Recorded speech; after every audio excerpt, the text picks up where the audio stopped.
Lolong! How are you? Next week na ang kasal. Excited na ako. Huwag ka muna magulo ngayon, ha? Mainit ulo nito kasama ko. Ang ano siya. Tamang-tama. Ito, halo-halong malamig para sa mga ulong maiinit. Maraming salamat si Derelo. You're welcome. Oo. Ba't may paghawak pa? Ikaw, Ito naman. Sungya. Ikaw, kumain ka dyan. Wala na talaga.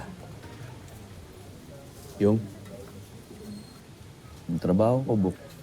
Isipin mo, pinataon ka rin iningatan yun eh. Long, alam mo, kung sa akin lang okay na rin yun na nakaalis ka doon. Kasi kung tratuhin ka ng manager mo eh. Alam mo sino siya na ang taas-taas ng tingin sa sarili niya. Okay na yun, nakaalis ka na doon. Kaya lang, iniisip ko nga, Buk, siyempre, trabaho pa rin yan eh.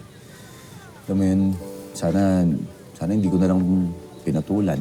Sana hindi na lang pumatol sa kanya. Hindi, dapat lang sa kanya yun. Buti nga nakapagtimpi ka eh. Ako yun, bugbog sarado sa akin. Okay pa nga yung ginawa mo. Kulang pa yun.